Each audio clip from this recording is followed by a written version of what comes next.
Hello, welcome to the Back of the Nest match reaction. I'm Chris Hambling. I'm not DR, and neither is Nick. You're not DR either. No. No, Do you reckon DR saw the first goal? no, absolutely not. No, even though he lives seconds away from the ground, there is absolutely no way that he saw that first goal. Far too early for him. I've said it before, I'll say it again, but it was always the kids that lived next to school that was late. Exactly right. I used to be late for work when I was a 45-second drive for work from work. But there you go. I've got reasons. I've got ADHD. You Don't you know? drove 45 seconds. Yeah, of course. Yeah, it was quicker, wasn't it? It's quicker and easier. I didn't have to. I got to sleep a bit longer. Was that Anyway, before or after keto? yeah, no comment. No comment. Need to get back on that. Actually, funnily enough. So yeah, obviously a slightly disappointing defeat, but an understandable one, I guess, losing 4-2 to Man City. But incredible start to the game. First attack, Mateta, fantastic finish after that wonderful ball by Wharton, just turning the ball round the corner of Stones, who was incredibly slow after giving the ball away in the first place. And you kind of thought, well, I don't know about you, Nick. I've been around long enough to think, oh God, we scored way too early. And yeah, And it's the hope that kills you, isn't it? it is. Yeah, it is. But yeah, I was really pleased with that start. And I was really pleased with the attitude that we came out with. But I think as soon as we scored the goal, the mentality you saw, Glasner and the coaching staff desperately trying to get the team to sort of come forward and stop dropping back. But the mentality of this team, and we've been like this a while because of how we've played for quite a while, is that we try to protect leads. We worry straight away how we're going to get hurt once we've gone ahead. We think about a lead as a precious thing because we don't score many goals, and we just naturally start retreating and closing spaces and all that kind of stuff. And it just said, here Man City just pile everybody forward until you get back in it. But it took a wonder goal, didn't it, for them to get level? Yeah, it was an excellent strike by De Bruyne.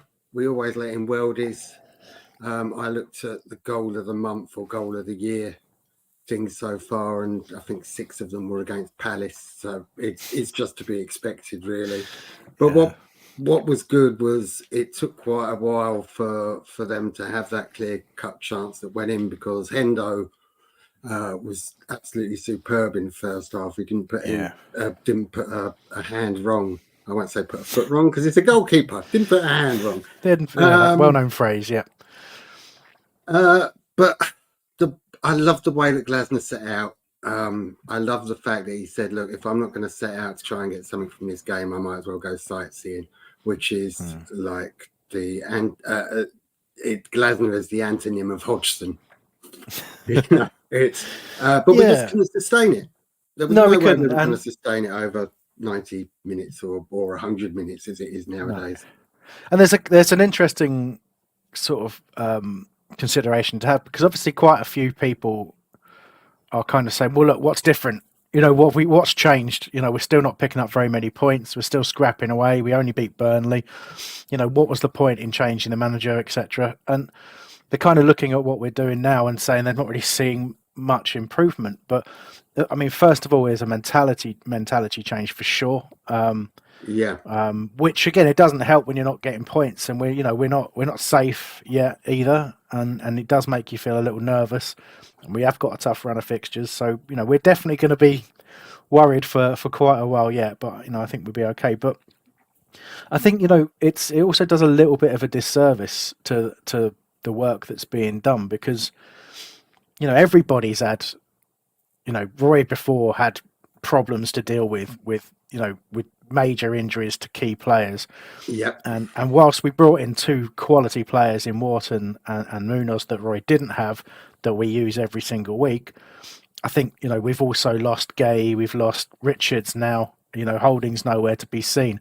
That back line, when you're trying to you're now picking 3 centre backs, and you don't actually have 3 centre backs realistically, do you? You have Lerma playing centre back, you have Ward playing centre back with Anderson kind of the pivot in the middle there. So we are playing under strength at the back, and I think that is pretty telling. Come down on Glasner though for not having the width where he's got a centre backs to not actually play for. I know he wants to instill his system, but it's almost like, well, where's your plan B, Mr. Glasner? Yeah, but I think he's still trying to develop the plan A, isn't he? And I Yeah, suppose that's the problem of changing the manager when you do, right? You know, yeah, if we're having this conversation about a manager who'd had the whole season, we would be having a different conversation, wouldn't we? yeah, But he's trying to get some ideas across. He's trying to do it gradually. But as you pointed out earlier, the attitude is extremely pleasing, and some of what we do is, is so much better and so much fresher than what we were doing before. I feel more comfortable trying to win games and losing them than I did just going out and trying not to lose them or accepting a loss. yeah, That just got really old really quickly, and that's, I suppose, reflection on where we've come from really. But I think we have to say, like, when we started the second half, and you've probably hit the nail on the head with what I think is the biggest problem that Glasner has observed of Palace before he took over, given that we now know he was earmarked to come in a lot earlier, sorry, a lot later than he did. He was earmarked to come in the summer. I think one of the things he noticed was the team aren't fit. They can't run all game. And that's why we played the way we did. Roy had us playing in a certain way and giving possession to the other team and sticking to our positions because we weren't physically fit enough to play a pressing game.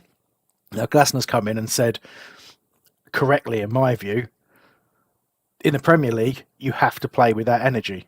You have to be able to run pretty much fully, continuously for 90 minutes and beyond now.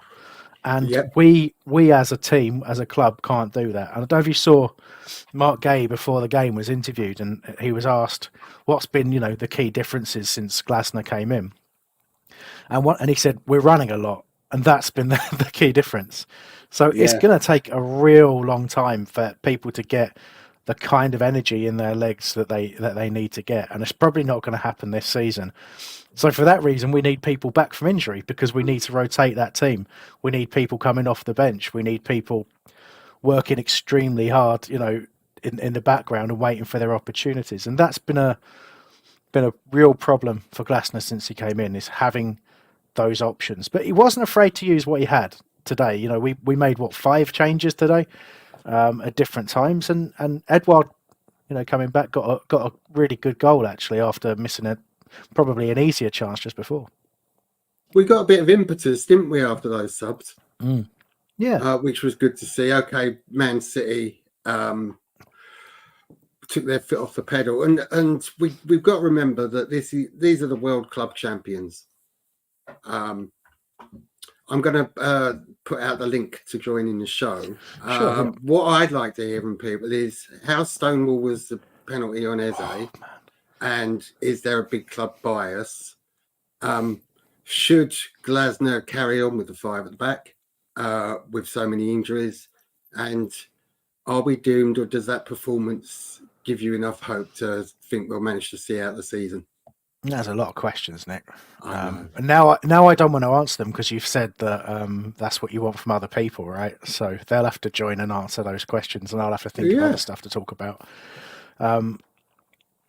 Yeah, No, all joking aside, going back to the start of the second half, it's just the worst possible thing, isn't it? You think we actually did so well for it to be 1-1 at half time, and the only goal we conceded was just an absolute worldie. And I don't want to, on a Palace show, I don't want to talk about how good City are continuously, but what a team they are. And De Bruyne just ran the show all game.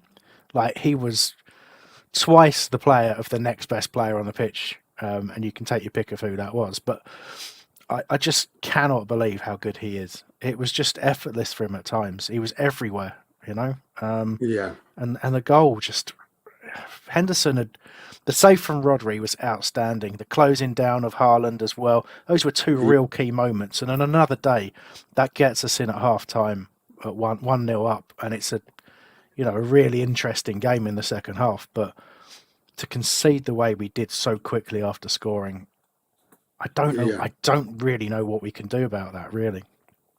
I'm going to get Henry on first. Now, Mhm. as I get Henry on, I have a complaint to make. Henry, hello, mate. Sorry, I was Hello. driving back from Bournemouth on Tuesday night. Really dark. Those bits of motorway that don't have any street lights. Couldn't see because of the rain. Listening to you going, oh, woe is me. It was the Well, worst drive home I've ever had. So thanks for that, you'll be- Henry. I hope you're a little bit sorry. more cheerful today. You'll be glad to know I'm a bit more positive today. Good. I thought it was a very encouraging performance actually. I mean, obviously we started brilliant,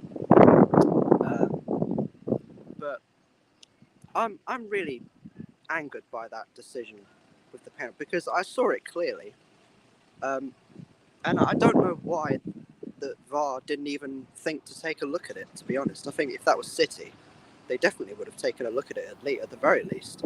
I just don't know how they decide what to look at and what to not look at these days. But Well, do you know what, Henry? Just to piss you off even more, right? They did look at it. It was an instant decision. So Well, Michael Oliver, VAR official today, Well, looked at it once and said no, no pen. That's And brilliant. That's brilliant. But I think what Yeah. we can take out of this game is a lot of heart and a lot of positivity because we were at the very least a level equal match with Manchester City today.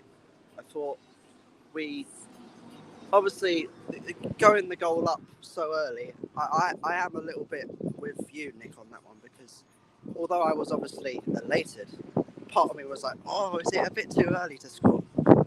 And we got a few lucky, got away with it a little bit. But we defended really, really well. You know, really, really stoutly.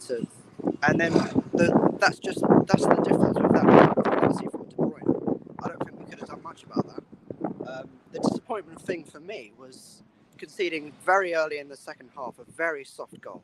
I mean, I thought having done all that work in the first half to keep them at bay, to concede a really just easy goal, really, like, just bad defending, and that just basically killed the game. After that, it was just very tiresome.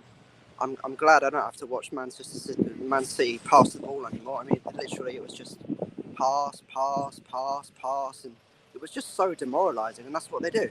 They suck the life out of you by just having possession. Sorry, Henry.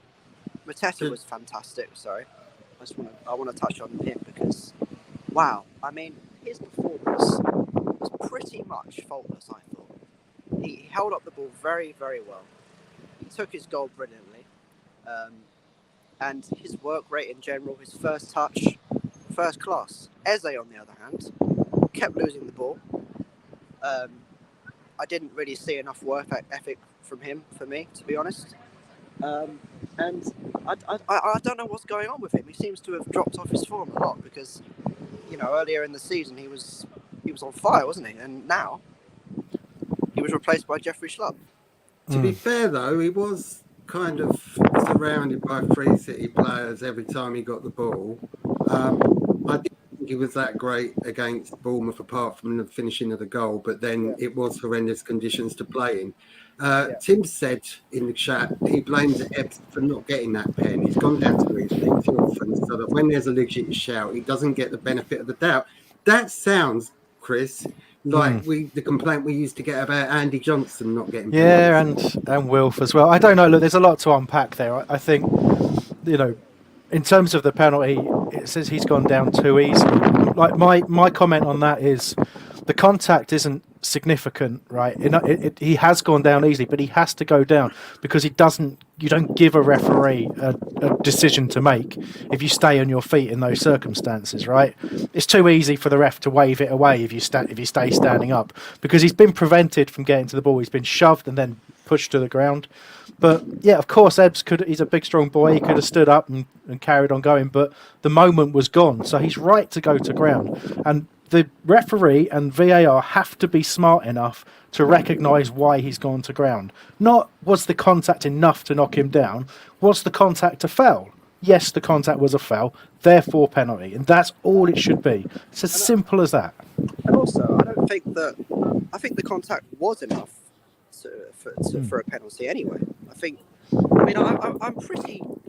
Usually, when these things happen at the game, I think it's a clear penalty at the time. And I sort of think, you know what?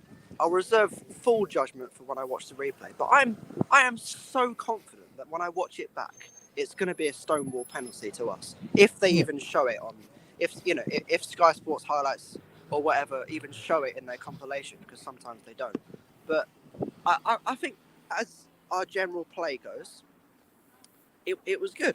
I mean, the problem really was you could look at it from two perspectives. You could say that the goal early in the second half was the killer, or you could say that the penalty on half time was the game changer, because and I know we might not have scored the penalty, but we deserved at very least the opportunity to go 2-1 in front. And I have a feeling that we would have gone 2-1 in front, and it might have been a different match. You just don't know. Yeah, same for the RU finish as well, where he had an option to put it across to Eze, who was unmarked as well. Gone for the finish, which is fine. You can go for that if you're confident. Hits the bar, you know. It was unlike on another day. You know, that ball hits the underside of the crossbar, bounces over the line, and everyone's going crazy. You know. Indeed.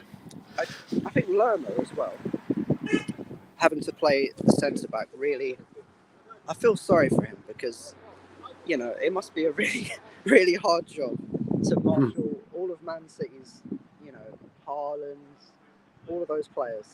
I thought he did fairly well, but the fact that we've got Richards out really just does pile it on, doesn't it? I mean, we really are bare bones at the moment, but I think you've got to say, when you look at that performance, if I think if we play like that against, you know, the likes of West Ham and Fulham and Newcastle, and we should collect enough points. I mean, I think on reflection, I do look back at what I said the other night, and I think I've listened to, you know, things since then, and I do realise now that it's the probability of us getting relegated, realistically, is very low, because it's not just one team that have to go on a strong run of form. You're looking at Luton, Forest, Everton. You're looking at all of those teams who've struggled for most of the season, have to go on big runs now in order to gain that ground.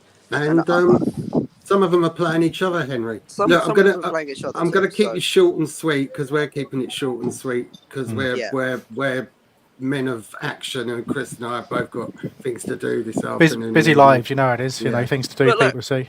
The last thing I'll say before I go is let's have a bit of positivity. Let's have a bit of maintain some perspective here, because I'm very proud of that performance, and I think we should be, because we've more than held our own against the best team in the champions of England, the champions of Europe. Right? They've had to rely on a dodgy VAR decision going their way in order to change the shift the momentum of the match. Right? So let's take something from this game. Let's not, you know, I think Glasner's building something. At least we can see that we're moving in the right direction. Unlike Roy, when it was just one plan and one plan only, and it was, you know, you can't blame him for going defensive today. What else can you do against Man City? We would have lost more if we'd been more open, and I think we were open enough anyway. But there you go. Yeah, very positive. We'll beat Liverpool next week as well. Yeah, there you go. Cheers, Henry. Cheers. Just before we jump to the next person, I'm sure you've got a nice queue of them, Nick, but I do want to tackle some of the stuff that's being said in relation to Eze there. We'll wait for Tim to call in after he's cooked his food, and he can take me to task on what he meant about Eze and his reputation and all that kind of stuff. But I think the question was asked, you know, what's wrong with Eze? You know, and Henry talked about it. What's different? I mean, first of all, was it at least two injuries that have made him have a stop-start season for a start? He's not actually that long back after the last one. He was flying before it, and I think perhaps our expectations are a little high. Nick, you touched on it as well, that obviously it's him on his own, so if teams want to stop us and stop him, they'll just multi-mark him, because there's not really much else. He's not going to give it to Wilf level, is he? No, exactly. So again, we're having to deal with that. But I think it's been picked up on a couple of times in the comments as well. So you know, I'm not, but I'm in agreement with it. Basically, he's not playing central. He was done his best work playing central in behind, in behind a forward, playing in the 10. But we're not playing a 10 anymore. He's playing left of a kind of. Who He's not. goes there if he's not there though? That's the thing. That's probably Well, that's exactly. But I think if you've got Elise on the other side of that, because what Glasner plays, he doesn't play those as out and out wide players like Roy did when he had the two in behind. You had the focal point of Mateta, and then you have the one either side that are more wide players than forwards. But Glasner plays those as 2 10s, so it's actually perfect if there's the right player alongside him. Ayew is not the right player. I love Jordan Ayew, fantastic, amazing. Yep. Superb player, but there are 2 Jordan Ayews, and one of them is terrible and one of them is amazing. Start that chant next game. Oh. 2 Jordan Ayews. And if you get the terrible Jordan Ayew that week, it's a nightmare because he runs around a lot and contributes nothing, and the final pass is terrible, and he slows things down. He passes backwards.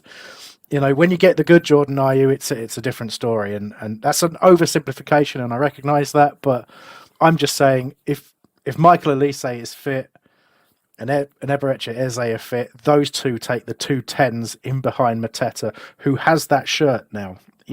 He is an outstanding striker for us right now. And who thought we'd be saying that this time last year? Alex, did you think we'd be saying that last year? No, absolutely not. I was on here a few times, and I was basically just being like, he can't hit the ball off his head, and that was like the main thing I was saying. So now we're not even focused on that. He doesn't need to, because he holds off people so well. How's it going, gentlemen?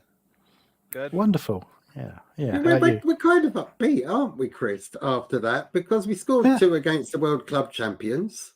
Okay, for the first 30 minutes of the second half, we were under the cosh. It was like, lots of games we've seen at Selhurst before. But we exposed their weaknesses. A tough 30 minutes, but I was expecting it to.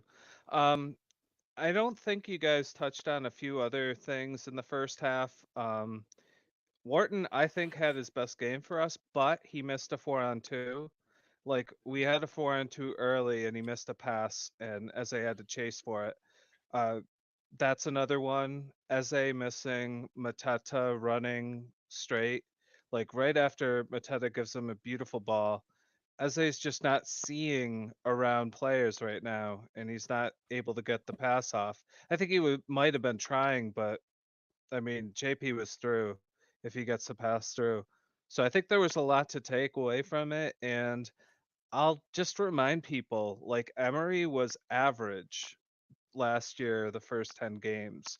De Zerbi was, like the first 7 games. Like, let's take it down a notch on the, like, he doesn't know what he's doing type thing.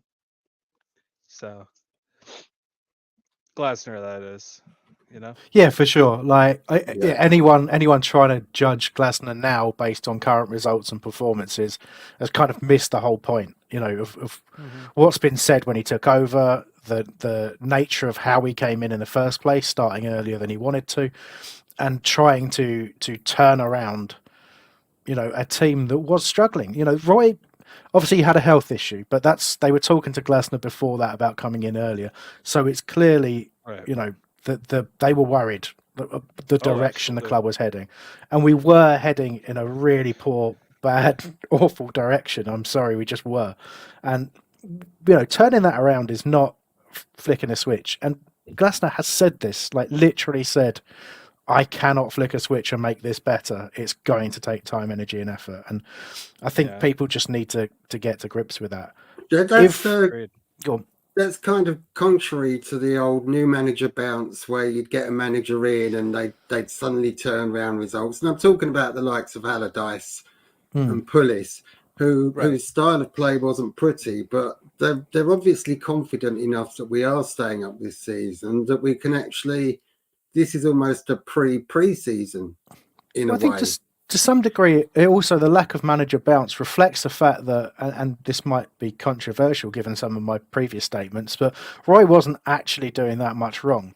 in terms I of agree. what he was getting out of the team that he had available. He wasn't doing that much wrong. He just became stuck in a rut of not trying anything new, and that's why he had to go. I have no problem with it being difficult to deal without your best players and to get constant injuries, but he just had no impetus to change anything or try to be creative, and that's why he Yeah, needed to go. and he was blaming people that he was trying to put out there because he couldn't play everybody 90 minutes, because I'm sure he would have preferred that, and he was just leaving them under the bus, and that was what turned me against him around the Bournemouth game, maybe even Luton that early. But yeah, anyways, I thought that Nye particularly was very good when he came off the bench. Obviously, Elise was, because he had the nice let off for Edouard, and he was just very good at spraying the ball around. But I really thought Ahamada finally looked like what he could do. But it's got to be tiring for people to keep looking at these 20 minutes for him over and over and trying to glean something from it. Like, we need to see more, unfortunately, Yeah. for it to count for anything. I think that's fair, yeah. Yeah. But yeah, he's got to kind of earn that right, and someone's got to take a chance to some degree as well. It was interesting hearing Mateta talk very confidently in the week about how he can be one of the Premier League's best strikers. Fair enough, he's on a decent run of scoring at the moment, but Sure. that's a big step Yeah. from where he was, isn't it? So, but it's interesting him saying, if I'm given the chance, clearly he felt that hasn't happened, and I'm sure it's the same for some of our fringe players, like Hamada being one of them, where they're like, earning the right is one way of doing things, but actually being given opportunities, sustained opportunities, is another as well. And Right. I think when you look at the starting lineup again, if I was dealing with a manager who had been in place for a year or so, I would be saying, look, you're starting Lerma as a centre back. Why are you starting Lerma as a centre back when you have centre backs available? Okay, Tompkins is unfit generally, but he's currently available and good enough to go on the bench, so why not keep Lerma? And I'd also be saying, I was but if expecting that, but yeah, like before Bournemouth, but yeah, it just yeah, it's fine with Lerma back there, and I think yeah. Hughes has been fine. And Hughes, Mm. people stop with the Hughes stuff. I've had enough of it. He's Really? slow. He's slow. Yeah, But he it makes me doesn't look mean fast. stop. He's slow, but he's quick to suss things out. On a defense where you need to press, you need somebody more like Hughes than frickin' Jeffrey Schlupp. Jeffrey Schlupp is a passive defender. He will mark somebody, but he will not press them. You need somebody like So Hughes. what He can about point, David though, right? Ozo? He'll point at them, Ozo Jeffrey can do Schlupp. that too, I think, in a year. But I don't think Ozo is as quick to suss things out. That is the one thing that Hughes does that's pretty good. So I'm not having the Hughes is as poor as Schlupp. Well, I certainly wouldn't say that either. But what I will say is, I feel Hughes is a really easy target for the opposition in our side. So take City today, for example. Big pressers. Okay, so who are they going to press in the centre of midfield? They're going to They press did the it guy once who's really well on Hughes. Yeah, they got a good shot off, and but I couldn't think of another one. But I certainly really you don't press Wharton. Like Wharton was no fantastic today. Yeah. no because he's just so calm. He's going to be our best ever buy. Look, Alex, I'm sorry we're going to cut you short, but thanks for your input. It's been really good. It's nice to see that Palace are getting followed from everywhere. Just a quick question. Can we beat Liverpool next week? I think we will. We'll be in it for a half, just like kind of we were last time. I think Liverpool doesn't play the first half that hard, so if we have a chance and we have Elise in the second half, who knows? But I'm not very unconfident that we get anything but a draw, maybe like 10%, I'd say. Yeah, that's reasonable. All right. Well, thanks for calling in, Alex. Till next time, mate. Man. Take care. Right, there's a question on the screen. Oh, there's a thing on the screen. It says Hughes was class against Bournemouth. He just can't keep up with the top teams. Now, I'm going to put to you, Chris, and I'm going to bring Patrick in here. Hello, Patrick. Hey, guys. People have been saying that Eze can't do it against the big teams. Has that been proved today? No, I don't think so. I think you've got to judge things on what you see to some degree. So he didn't do it today, really, and he was rightly taken off. But I think, you know, we've made it pretty clear on the Eze conversation. I've made it pretty clear what I think, which is that he can't do it on his own. And you know, when you put him in the side that you put him in today, you need Ayew to be outstanding, Mateta to be outstanding, Hughes and Wharton to be outstanding around him. And you also need both Munoz and Mitchell getting forward and troubling, you know, right and left backs that we're playing against, creating space. What we had today was Eze coming deeper and deeper and deeper trying to get the ball. And in areas like that, he's not great because he dribbles and he loses the ball and he makes passes he shouldn't make and tries little flicks around the corner. You need him 30, 40 yards further up the pitch before he starts doing that. So I think it's really easy to write Eze off in those circumstances. But today was the wrong team to play the way we did with him. I just want to counter that a little bit. He's been in the Premier League now, 4 years with us, 3-4 years. He knows if you got 3 people coming at him, get rid of the ball. And too many times, way too many times, he did exactly what you said. He tried to flicks. He tried to spin moves like he did against Southampton last year, actually. You can't do that against City. You don't have a lot of time on the ball. Like Wharton, he lost the ball a couple times, first couple of minutes. After that, get it, look up, pass. So, I mean, there were people, even if it's backwards, relieve that pressure. But I don't know if he could do it against big teams. He hasn't really had defining performances. Elise has. But you can't write off Eze. I mean, yeah, he's been hurt most of the year. My frustration with him is he does go down too easy.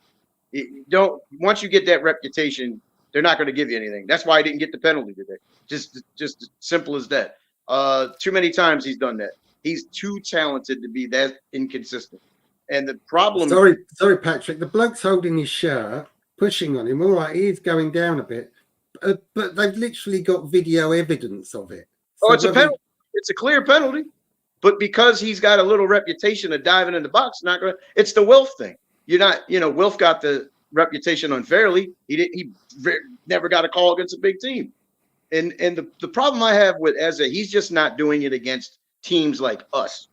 And now hopefully that changes, because if you're a top 6 player, like Wilf was doing it, dominating teams around us, and he had plenty of decent games against bigger teams.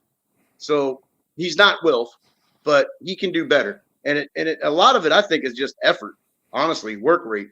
I mean, you see a guy like, Will Hughes is not as good as he is. He gives you work rate. If somebody gets past you, he's going to drop kick your ankle. Just to put it politely. And that's the only issue I have with Eze. I don't think he's a lazy player. I just think he's such a smooth player. He should know by now. West Ham nearly went behind. Sorry. That he should know by now that if they're coming at you, somebody's open. So he's not a bad passer, but we are one of the worst passing teams in the league. So what I just want to see going forward, give a couple guys some shots, give them a run out. I thought we responded real well after that surge of substitutions with Klein in them. I don't think City was letting off a little bit. They were still pressing. There was a couple opportunities there to get a couple more goals. I'm actually more positive the fact that we scored more than a goal. I mean, we scored 2 goals against the champion. So, Yeah, most definitely.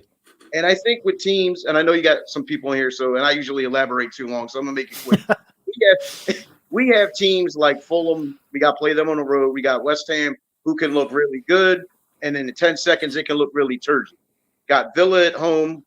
We got Wolves on the road. They're all banged up. So there's no reason. I hope we get to 40 points. It really sucks to stay up under 40 to me. But we got a tough run of fixtures. If Elise's back now, I don't know if we're going to get Richards back anytime soon. Are we looking at I don't know if you heard, is he out 3 weeks or months? 2 weeks or so, they reckon. Gay Okay, did say in his interview pre-match that he is expecting to get some games in before the end of the season. Given that we've only got 7 games, would suggest more than 3. 2 weeks Okay. for Richards, that is, and it's a good couple of months still. Well, no, month or so for Gay. I don't want to see. If Lerma wasn't back there, and this is the reason Tompkins is not playing outside of he's not fit. It would be slower, and slowest. You met Joe Ward, Tompkins, and Anderson in our back 3. No, that's why Lerma has to play there. I would have liked to see Ozil to team up with Wharton myself, just because of the youth. I thought he got a raw deal last week, putting him at center back and him getting beaten. My worry, I told Patrick, was I don't think we'll see him much the rest of the year because of that. I hope that's not going to be the case, but overall, I thought other than that horrible, crappy goal after the second half, 2 of those things were world goals. You can't do anything when De Bruyne is playing on that level. Forget it. So, Yeah, but guys, sure. Keep up the good work. I've listened to you guys on the radio for a while now. So, back you were doing that. So, all right, take care. Up the Palace. Catch you next Cheers, week. Thanks very much, Patrick. Bye. Take it, mate. Did you notice the commentator, Chris, was calling our player Hamada? Oh yeah, no one. Hamada. Yeah, Hamada. Yeah, maybe it is that. I don't know, but I say a Hamada. We've always said a Hamada. Lots of people have been waiting for our next guest, and he's here to defend Eza, and his name is Tim. Hello, Tim. How you doing, man? Am I here to defend Eza? Because I think that was a bit of mischief. That was. Well, fair enough. Fair play. Good to see you, Nick. Good to see you, Hambo. Likewise. So I have a thought about Ebbs, and I think it's taken me a while to get this, but I think I understand the difference between him and Elise looking at the game today. Elise plays fast, and Ebbs doesn't. Ebbs tries to play quick, but he plays with the ball, and when he's quick and when he gets free, he can be quick, but he gets caught way too easily. And I think you're right. I don't want to bury him because he got pressed into oblivion. But I think in those situations, what Michael does, I guess intuitively, because I don't know where he learned this. I don't think he learned it under Roy, but what he does intuitively, when the pressure comes, heads up, he looks for somebody he can play off, and he moves immediately into space. That is not what Ebbs does. And I think that is something that holds him back. He's a great player. I love him, but I think Glasner's system depends on quickness. So Wharton is brilliant for this system. Munoz is brilliant for this system, because what Glasner wants is, to the degree that we can get it, particularly in the midfield, but wherever we can get it, quick turnover. We should have 2 passes and in to the final third. We should have an entry pass within 2-3 passes max. And Ebbs doesn't do that. When he almost like an elegant Wimbledon or Sheffield United of days of yore. Elegant Wimbledon. 2 words that should not go together. Obviously, tennis is different, but yeah. Oh, I suppose, yeah. but you know what I mean, right? Like he's a quality player, and I think he needs some confidence. He needs to figure out where he fits in this system, and I think you're right, Chris, that it'll be different when we have 2 dynamic 10s that are playing behind JP. That's really what Glasner wants. If you have 2 dynamic 10s who start central and can go out wide, or they can interchange with the wing backs as they're coming in on attack, great. That's what he wants. And we get turnovers and we get quick passes. We get it entered into the area. And now we have lots of options. And Mateta's goal was great. Eddie's goal was great. When Elise comes on, the speed with which he plays, I think, changed the game. And God bless him, did I miss those diagonals. He pings a perfect. I don't remember who he hit. I can't remember if it was IU or if he hit maybe even the Schlupp. It I'm was not. Klein. It was, Was it yeah, right on the Klein? touchline. Yeah, yeah. Yeah, it was. I mean, just I miss that so much. It was so nice to see. But anyway, like I don't come out of this game feeling terrible. I come out of this game feeling disappointed.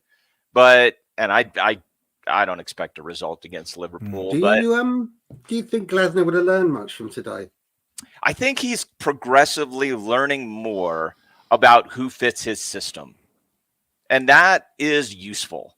So I don't know how much he learned out of this game in particular, Nick, but the bravery of taking Ebbs off when he did, because he just wasn't up.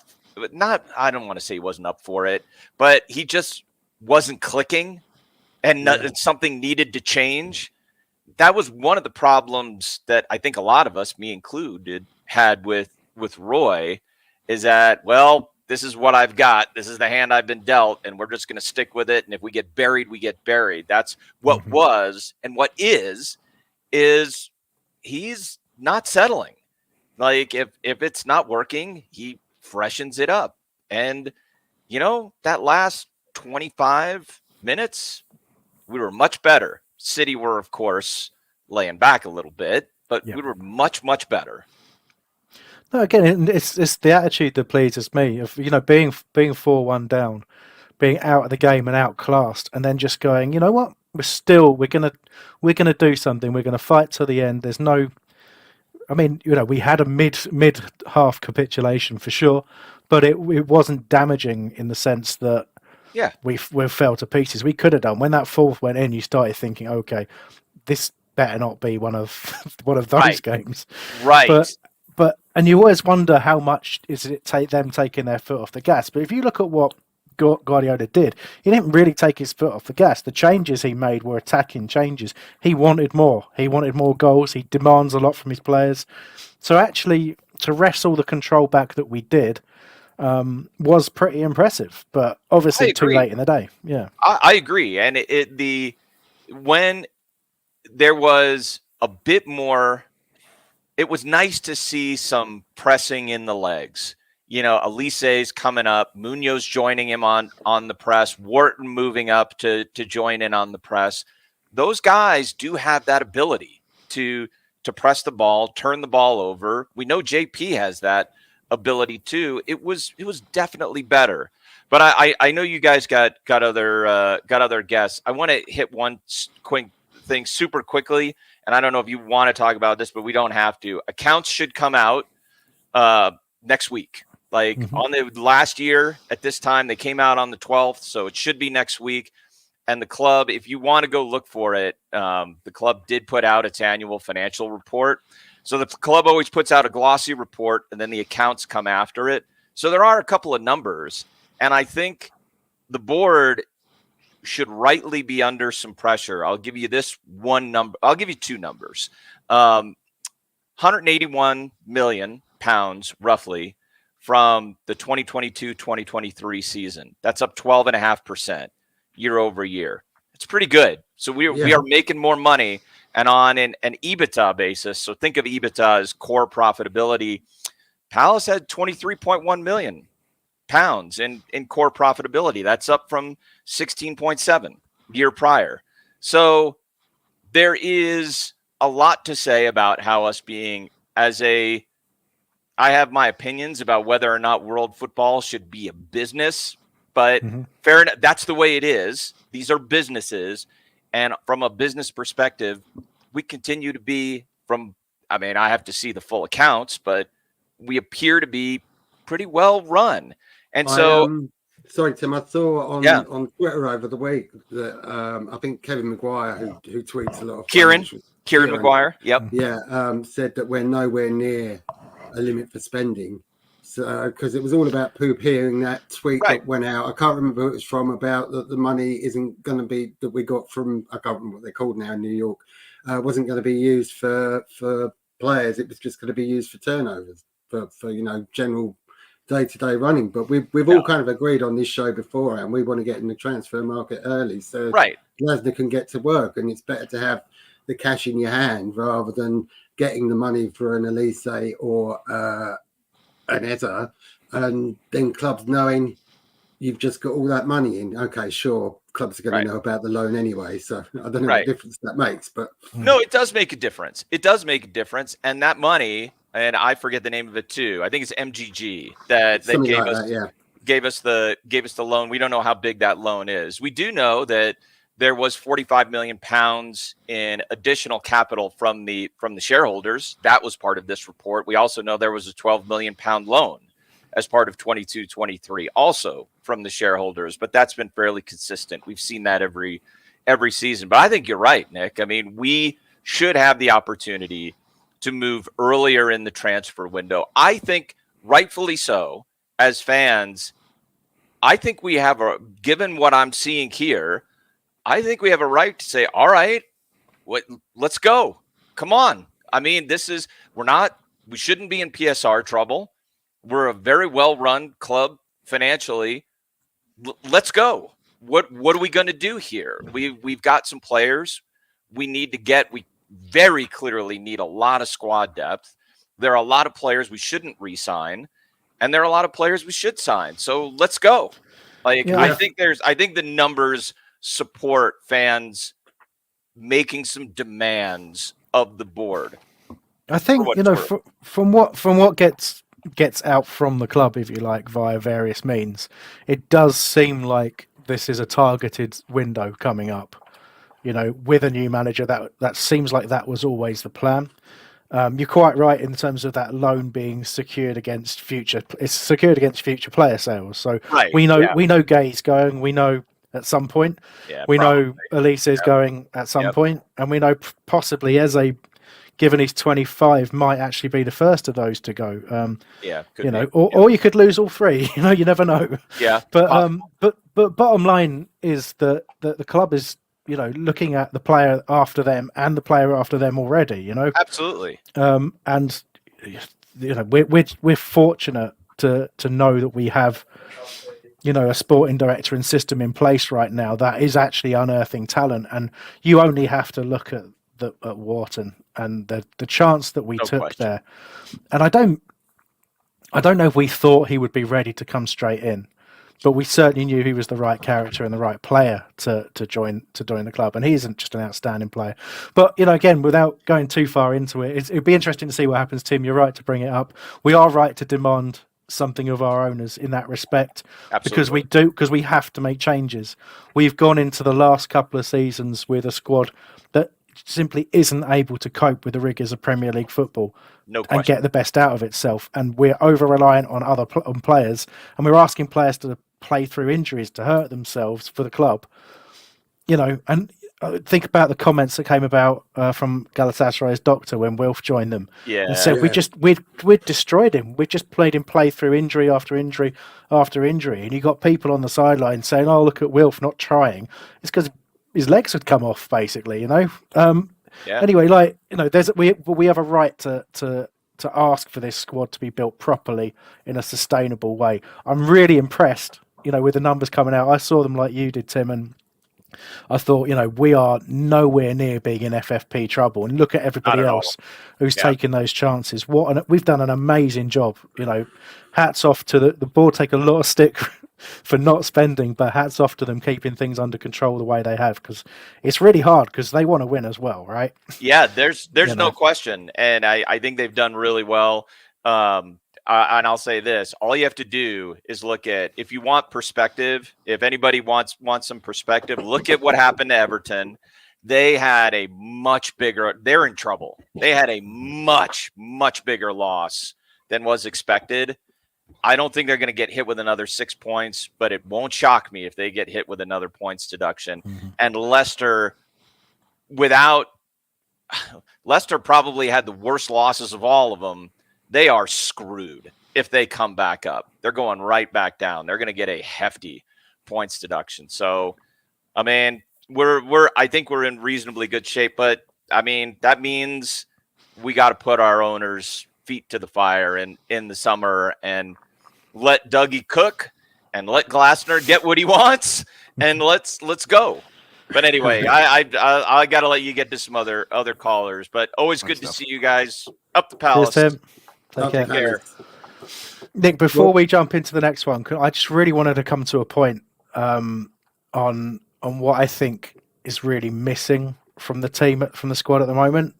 And I'll introduce it. We'll have a quick chat, and then obviously anybody waiting can jump in. If you want to call in, we've got nobody on the scenes. We did have Palace Mad, what's his face, waiting for a while very patiently, but he's disappeared. So at the moment, if you want to call, you can jump back in. Yeah, well, we're going to wrap this up fairly soon, aren't we? So we'll. But I just really want to get to this point because it bugged me in the game. It's the only thing right now that I'm just like, this is annoying me. I like a Palace team to have a bit of steel, a Emile Jedinak in there, someone who like even a Michael Hughes, a bit of mischief. And I thought Will Hughes was that player when we got him. I thought, he's not shy of a tackle. He's going to put himself about. But he's not quick enough to put himself about in perhaps the way that I would like or he would like. And I was thinking to myself all through this game, like, we're really missing that. We just need to go and get a player. Then I remembered obviously that we have Doucouré to come back in hopefully at some point next year. But like, I feel like that's an area of the squad missing. That is back line as well. What centre you're saying is bring back Claude Davis. I mean, I'm always thinking that. I mean, everybody should be really, but just the Damo beating the chest, shoving people out of the way. There you go in the chat from Alexander. They're missing Maka. He had that determination, that still, that energy, that mixing it. Today a couple of moments when we got really overrun. It's just we just stood there and took it. Nobody was like, this is annoying. I'm going to kick someone. And you know what? That's part of the game. Looking at what De Bruyne was doing, part of the game is going, okay, you are taking a piss out of us. You are too good, and giving him a hell of a kick. Taking a yellow card for it and just putting him down. And I'm sorry, it's part of the game. I know everybody wants to play the beautiful game and, play each other off the park and this wonderful free-flowing football. And it's, you win a game 10-6 or something, so everyone gets to see wonderful football. It's not about that. It is about playing to your strengths, and it's about stopping other people at times. And I feel like we were too nice today to Man City. We were respectful, but we were too respectful in too many areas. It's not across the board. I think Tim's making the point that Lerma did that with Haaland. And he's kind of led me to my next point as well, because I started thinking about Doucouré coming back in and adding that bit of steel. I was like, well, actually, how do you fit it all together with Glasner's system? Because Wharton has to play. You do what City do, where they just swap one in and one out. That's where we need to be, and we've said it for years and a bit of rotation and actually having quality in that rotation. But thinking about it as well, Lerma's shown that maybe if Doucouré's fit, he's fit, Wharton's fit, Eze's fit, Elisa is fit, maybe the way you do that is you have, Gay, Anderson and Lerma as a back three, and you have a centre midfield of Doucouré and Wharton together, and then you have the 10s in Eze and Elisa. And I start to salivate at that team. Do you know what I mean? That to me feels like a really strong team. But we still we got work to do, is what I'm saying. We need options in that middle of the park that will add some steel. Ozo potentially has that in him, but he needs to be given that confidence. He needs to be told, you know what, go and put yourself about. You've got energy in those legs. You're not slow. Go and put yourself about. But we just need more of those characters, in my view. So when we start spending that money in the summer, that has to be a consideration. And I actually have little doubt that Glasner knows that. I'm sure he knows that as well. And Dougie certainly knows it in terms of targeting players. Because remember when we interviewed him all those years back? And yes, he just talked about, exclusively at the time, he just talked about the fact that the key thing for him in building a squad is not necessarily about picking the best talent. It's about picking the talent that has that character, the leaders, and not one leader, 5, 6, 7 leaders. So you're never, it doesn't matter if they butt heads, that you have that character in there. It's going to get you through games. And we will always hark back to the likes of Delaney and Jedinak and Ledley and people like that, because they're so memorable. because they dragged you through games and they never let you have the piss taken out of you. And I want that. That's what I want. I want us to go into games like this today. We did a real credit to ourselves in terms of the result and how we played football, which is a great change into where we were. But it missed that little bit of edge. And that is me nitpicking, Nick. But it's what I want. And as I said at the beginning, it's I was happy before the game just with Glasner's words. Look, I haven't done the whole DR thing here, or I don't actually know who's hosting. I think it's kind of a bit of both, really, isn't it? But you've got control. Subscribe, kids. Like and subscribe. Okay. I'm going to leave this open for 30 seconds. If nobody joins us, I'm going to wrap it up. Let's think about your thoughts on Liverpool. There'll be more shows, more content in the week from Back of the Nest, don't forget. So check out the previews, and Patrick will probably be doing a player ratings at some point. It'll be out in the next few days. So don't forget that. Like and subscribe. Chris, Liverpool, thoughts? They are on one at the moment, aren't they? In terms of trying to send Klopp off the right way and scoring some pretty impressive goals. So it's not going to be too dissimilar to today, I don't feel. They can be hurt, definitely. There's weaknesses in Liverpool as a team, for sure, and we have to do very, very similar things. We need Mateta playing on the shoulder of a couple of players for most of the game. We need to mix things up a little bit, but most of all, we need the front players to come to the party a little bit more. Mateta pretty much did it on his own today. Ayew was poor. Schlupp did nothing when he came off the bench until, other than the cross. Got to give him credit for that. Yeah. But didn't really do a lot. Edouard, great finish in the end, but he's getting back to fitness. Eze wasn't himself. Few poor games in a row. And I would just highlight that as a concern as well. Both Ayew and Eze have had probably 3 bad games in a row, I would say. And how you address that, I don't know. So, that's my context for it. But I think